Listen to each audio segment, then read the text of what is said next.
Cryptid hominids are something I like to cover here on the channel, especially when I find one that is lesser known. It would seem no matter where we find stories of these wild men, they have more in common with one another than they do differences. This is the case with the cryptid featured in this video. The appearance is that of a typical wild man, but there are a few small and crucial differences.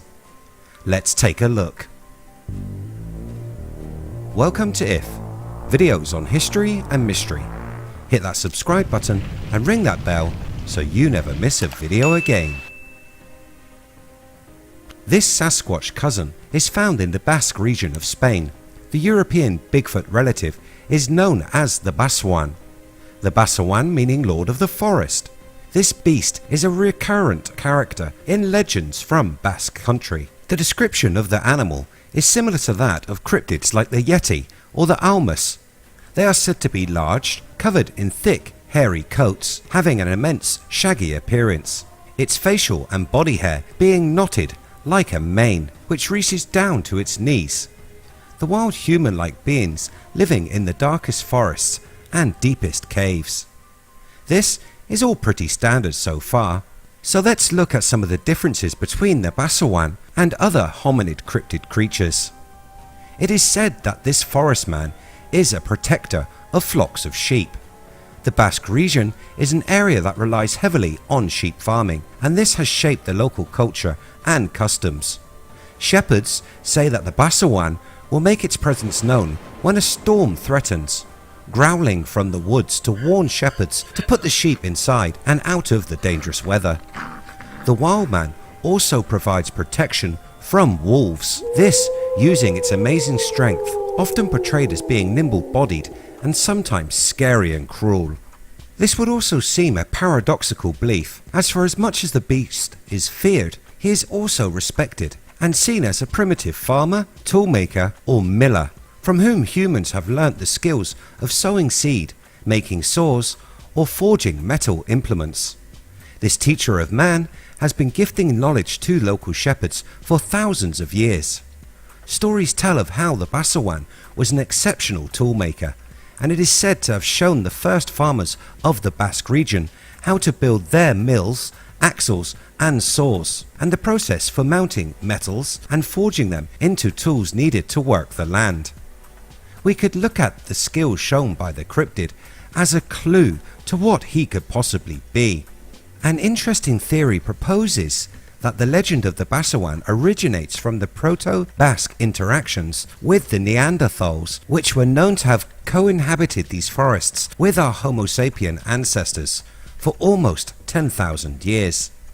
This idea has been echoed across the planet with the many reports, legends and myths of wild men. We do have to remember that the reason for the extinction of the Neanderthals around 40,000 years ago remains unclear. Anthropologists have proven that at this time the Neanderthals were actually more developed than the existing Homo sapiens who shared the land. Recent discoveries point to a well-developed and shared Neanderthal culture. On the very leading edge of research, some have proposed that there is evidence that these human relatives carried out medical procedures and had a unified religion. The similarity in Neanderthal burial sites showing a commonality in different groups covering a large area. The Neanderthals erected the first stone monoliths and constructed wooden huts within the caves they lived. They were proficient hunters and toolmakers, mastering the art of making glue from birch tree resin, which was then used to bind a stone to wood to make certain primitive but effective tools. All of this while modern Homo sapiens were still basically gathering what they could from the environment and not yet having developed the skills which would propel us to being the only surviving hominid on the planet today. That is, if you follow the mainstream teachings of history. I think there are many small pockets of living Homo sapien relatives all over the planet. These small groups surviving thanks to their ability to hide from a species that would kill them out of fear. Us. The Basajuan is not feared as much as other cryptid hominids. This, it seems, is because of the respect it earned when it taught the early ancestors of those from the Basque country. The parallels between the Basajuan and the Neanderthal man are strikingly similar, and, coincidentally or not, one of the last places for the Neanderthal to die out was the Pyrenees in the north of the Iberian Peninsula, the very area we find the stories of the Basajuan. Is it possible the Basajuan is as old as the Basque people themselves? Was the Basque mythology really born from real Basque prehistory? Is this creature a long-surviving Neanderthal? Let's take a look at a tale of interaction with the creature and see if it can provide us with more clues. The story of a lady kidnapped by the Basajuan. This story tells of a Basajuan which took a pretty young woman away from her parents and says that they lived together at the bottom of a crevasse, a real Beauty and the Beast tale. The shepherds told of how every night this beautiful young lady came up out of the pit to comb her hair by candlelight. One night, overcome by the girl's beauty, a shepherd decided to snatch her away. She was taken back to the shepherd's shack. The men are careful, fearful that they will be spotted by the Basajuan. Back at the shack, the girl tells the man of her story. The Basajuan abducted her from her home. She now lived with him, not willingly, but under the beast's compulsion. The man offers to free the girl from her situation. She fearfully agrees to tell the shepherd that the Basajuan may come and eat them both. The shepherd promises that they will trick the Basajuan. After a couple of days have passed, with the girl failing to appear back at the creature's cave, the Basajuan began to worry. Thinking that she might still be at the top of the pit, grooming herself, the Basajuan goes to look for his wife. The wild man could not find her anywhere. Fearing that somebody had stolen her away or that she had managed to escape, the creature began to search, his anger rising as he ran through the woods.